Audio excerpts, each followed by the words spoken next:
Tudo da Canção Nova em um só lugar. Canção Nova Play. E retomasse conosco e todos nós repetíssemos, porque não sei se você se lembra que na quarta-feira de cinzas, justamente a segunda leitura, a leitura do meio, que dá sentido à primeira leitura e ao Evangelho, era justamente esta: agora é o tempo favorável, agora é o dia da salvação. E realmente, meus irmãos, esse tempo da quaresma foi todo um tempo favorável, quer dizer, onde Deus favoreceu todas as coisas, e certamente Ele fez muito no seu coração, Ele fez muito na sua vida, eu tenho certeza disso. Talvez você não tenha se apercebido, mas que Deus agiu. Claro, talvez eu e você pudéssemos e devêssemos ter contribuído muito mais, nos aberto muito mais, nos esforçado muito mais, mas que Deus fez a parte dele, fez. Por quê?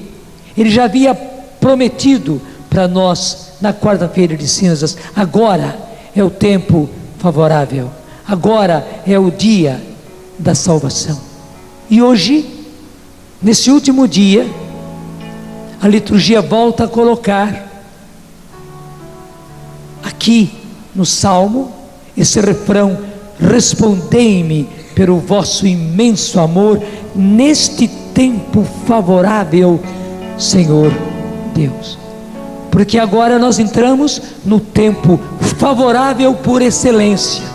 Então podemos dizer, agora, no tríduo pascual, é o tempo favorável. Agora, nesses 3 dias que nos separam da Páscoa, é o dia da salvação, para que cheguemos realmente no domingo de Páscoa totalmente preparados para celebrar a Páscoa, melhor do que no ano passado, mas não no ano que vem, porque no ano que vem vamos estar muito melhores, e é assim que deve se fazer a nossa vida, de Semana Santa em Semana Santa, de Páscoa em Páscoa, que quer dizer justamente passagem. É como quem está andando, passo a passo, este pé está na frente do esquerdo, mas já o esquerdo passa para frente, mas em seguida o direito passa na frente novamente. É assim que nós progredimos e chegamos lá. Diga comigo: Senhor, eu quero chegar lá, eu quero chegar à santidade, Senhor, apesar das minhas fraquezas, apesar do peso do meu pecado. Você vê que há pessoas que são muito pesadas, ou por outras razões, por doenças, elas dão passos com muita dificuldade. Mas que bonito, Deus fez assim, e um pé vai na frente e se apoia aí, e mesmo que seja com dificuldade, o pé que estava atrás vem para a frente, e mesmo que tenha que fazer um esforço, mas veio daí um outro esforço para que o pé de trás venha novamente para a frente, e assim a gente vai caminhando.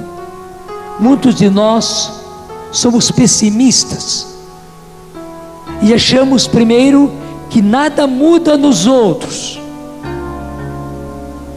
Nada mudou na minha paróquia, nada mudou na minha comunidade, nada mudou no meu grupo, no movimento do qual eu participo, nada mudou, está tudo igual. E pior, somos pessimistas conosco mesmos, achamos que nada mudou. Claro, se você não pôs esforço, você vai ficar desse jeito. Desculpe, igualzinho a mulher de Ló, que ficou uma estátua de sal. Mas isso porque você não pôs esforço, você não imprimiu esforço, mas que verdadeiramente a graça de Deus nos leva passo a passo. E é passo a passo, meus irmãos, não tem outro jeito. Mesmo os grandes corredores, eles chegam à meta e vão sempre superando, e um corredor quer superar-se a si mesmo na sua velocidade, ele tem que dar um passo depois do outro, não existe outra maneira. Assim é conosco também. É por isso que nós temos que repetir e dizer ao Senhor, mas diga do fundo do coração: respondei-me pelo vosso imenso amor, neste tempo favorável no qual eu entro hoje. Deixa eu dizer, com a procissão de encontro, nós vamos ver justamente o Senhor dos Passos, e não é à toa, o Senhor dos Passos, que caminhou rumo ao Calvário, passo a passo, caindo tantas vezes, se machucando, sendo açoitado durante o caminho, sendo obrigado a ser ajudado por Simão Cirineu. E Deus sempre coloca os sirineus no nosso caminho, mas Jesus foi dando passo a passo. Então, a partir de hoje, e por outro lado, vindo a Virgem Maria ao nosso encontro, nós iremos, neste tríduo pascal, dar um passo decisivo, como dizendo, desta vez é para valer. Claro, no ano que vem eu terei que novamente retomar os meus passos, mas agora, nesse tríduo pascal, eu dou um passo firme. Desta vez é para valer. Socorrei-me, ó Senhor. Respondei-me pelo vosso imenso amor, neste tempo favorável, ó meu Deus. Repete com todo o coração. Respondei-me pelo vosso imenso amor, neste tempo favorável, Senhor Deus, Senhor Deus. Mas nós encontramos no Evangelho uma coisa chocante. Alguém que não andou para frente,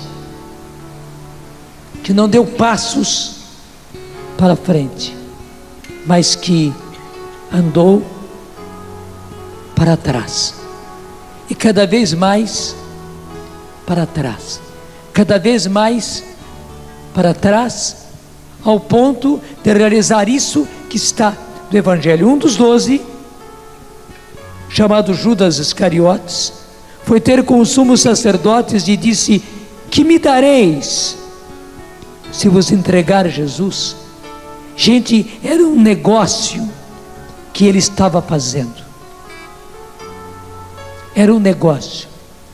Inclusive ele já começa a fazer a oferta. Que me dareis se vos entregar Jesus? A oferta dele era Jesus.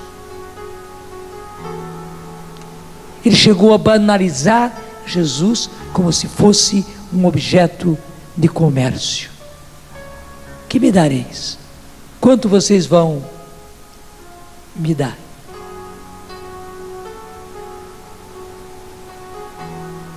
Combinaram então 30 moedas de prata. Desculpe, que é uma porcaria de dinheiro. Como Jesus já valia pouco, muito pouco, para Judas. Porque, eu repito, ao invés de ir dando passos para frente, ele foi dando passos para trás. Não foi de uma hora para outra que Judas se perverteu, não. Mas chegou a este ponto, banalizar Jesus que para ele agora valia muito pouco, apenas 30 moedas de prata. Uma moeda de prata, um denário, era o salário de um operário no dia, tanto o salário de um mês. Vender Jesus pelo salário de um mês, eu diria em termos de hoje, por um salário mínimo, mesmo que fosse 2, 3 salários mínimos.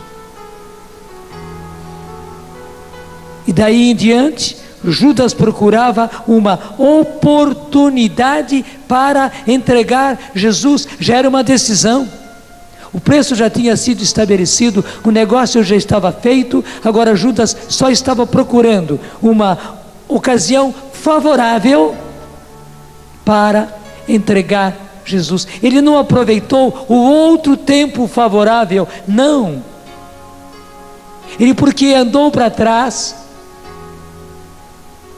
ele agora estava buscando este tempo favorável. Eu não estou contando histórias de carochinha, não estou lembrando coisas do passado, estou falando em coisas do presente, meus irmãos, porque tudo isso que está na Bíblia, e São Paulo quem diz, nos foi deixado, nos foi apresentado para o nosso exemplo, para nós olharmos como que por um espelho. E eu, como é que tenho vivido, como é que estou vivendo?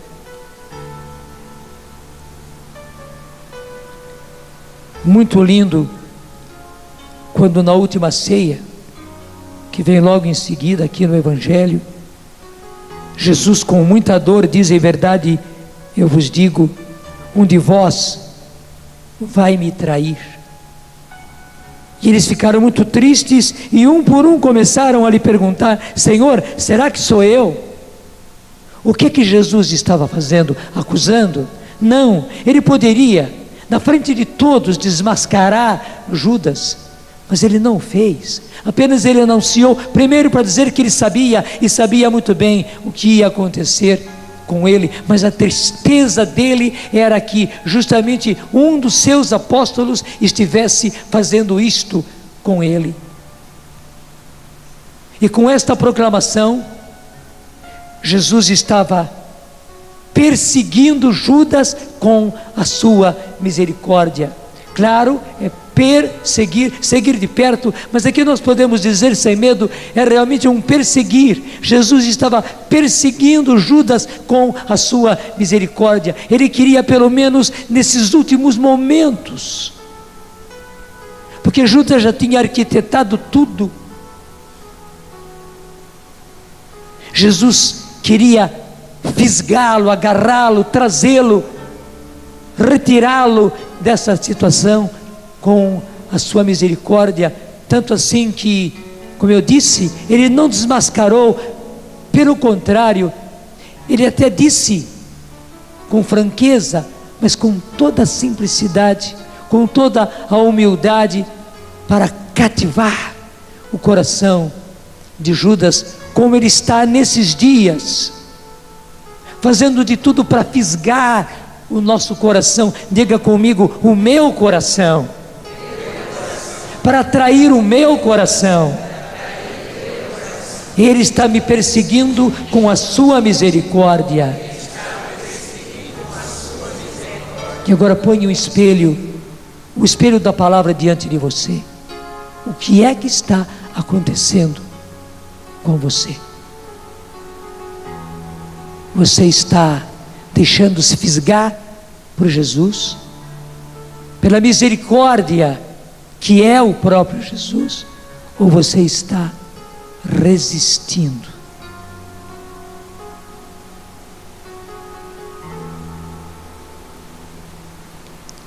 Jesus, obrigado a dizer: ai daquele que trair o Filho do Homem. Seria melhor que eu nunca tivesse nascido. Então Judas, o traidor, perguntou: mestre, serei eu? Só para provar se Jesus sabia que realmente era ele, ou se Jesus estava, como nós dizemos, jogando verde para colher maduro.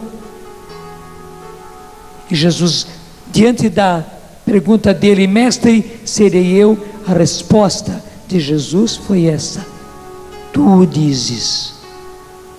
Aliás, essa expressão era muito usada pelos judeus. Jesus vai dizer a mesma coisa a Pilatos, quando perguntou se ele era rei. Era um jeito de responder sim, mas com muita ênfase. Quem está dizendo não sou eu, quem está dizendo é você. Foi isso que Jesus disse. Quem está dizendo é você. Quando ele perguntou, mestre, serei eu? A resposta de Jesus foi essa: tu dizes. A palavra saiu da sua boca, ela saiu do seu coração. Então, como nós vimos no evangelho de ontem, Jesus diz a Judas: então o que tens a fazer, faz-o logo.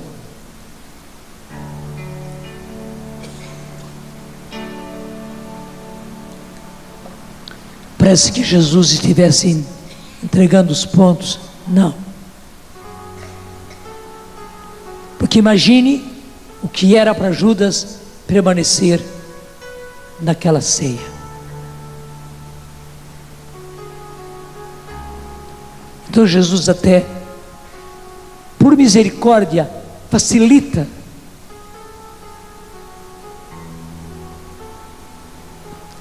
nada é coincidência,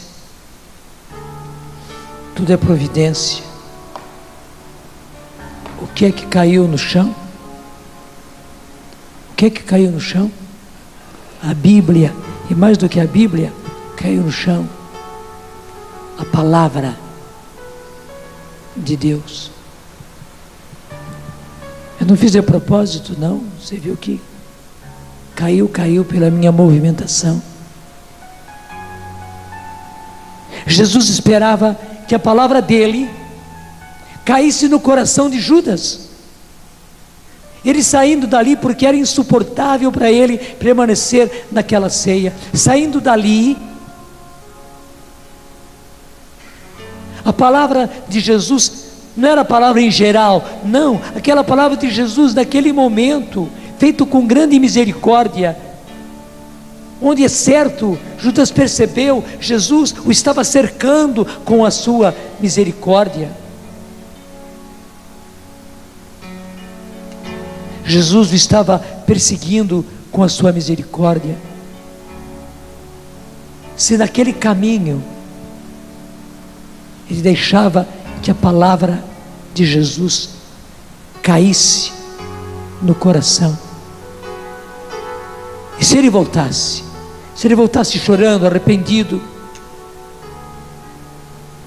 e como Pedro viesse buscar o perdão de Jesus, Jesus o perdoaria, porque ele é misericórdia. Esteja eu, esteja você, em que situação estiver, Jesus está me perseguindo, Jesus está te perseguindo com a sua palavra. Jesus está me perseguindo e te perseguindo com a sua misericórdia. Meus irmãos, deixemo-nos pegar, deixemo-nos atrair, deixemo-nos agarrar pela misericórdia do Senhor, porque agora é o tempo favorável, agora é o dia da salvação. Por isso, respondei-me pelo vosso imenso amor neste tempo favorável, Senhor Deus. E o que aconteceu para Judas chegar a este ponto? Meus irmãos, a ideia de Judas a respeito do reino de Deus, que Jesus estava pregando, anunciando e operando milagres, Não era a ideia de Jesus, mas era uma ideia humana, e ela foi ficando cada vez mais uma ideia humana. Jesus mostrava pelos fatos que o reino dele não era deste mundo. Mas Judas esperava um reino humano, uma vitória humana, que o Messias viesse e virasse a mesa, que o Messias tomasse a iniciativa, que o Messias, que não reconheceu como os outros, era Jesus. Não quer dizer que ele foi incrédulo, não. Ele também chegou à constatação de que Jesus era o Messias, só que ele ficou na ideia dele, no pensamento, na perspectiva dele, de um reino humano, de uma vitória humana, que Jesus fizesse um levante, uma conspiração. Ele estava vendo, na ideia dele, que Jesus estava perdendo oportunidades. Perdeu a grande oportunidade daquela, primeiro, da ressurreição de Lázaro, que foi um impacto para Jerusalém inteira. Perdeu a oportunidade quando ele entrou triunfalmente em Jerusalém, com o povo com seus ramos. Perdeu a oportunidade quando no templo ele fez a limpeza, expulsando os vendilhões. Porque enquanto os demais apóstolos, embora fracos, fossem entendendo e assumindo cada vez mais o reino de Deus como o reino de Deus, como o reino dos céus e não desse mundo, como Jesus vai dizer a Pilatos: o meu reino, eu sou rei sim, mas o meu reino não é deste mundo. Judas não. Judas ficou na própria ideia e cada vez mais concretamente, cada vez mais agarrado à sua ideia, ao seu pensamento de um reino humano, onde ele inclusive estava articulando as coisas para que Jesus aproveitasse a ocasião e aí realizasse o que muita gente do povo esperava: uma conspiração, uma reviravolta, que eles entrassem em luta com o governador romano Pôncio Pilatos, que eles vencessem os romanos aí, que proclamassem a própria independência. Roma estava longe, mas como o Messias era o Messias, ele tinha todo o poder. Israel seria o vencedor. O Messias tomaria posse do reino de Deus para Judas, e eles seriam os seus ministros. Eles estariam no poder. Ele pensava no poder. Até deixa eu dizer, por que Judas tornou-se ladrão?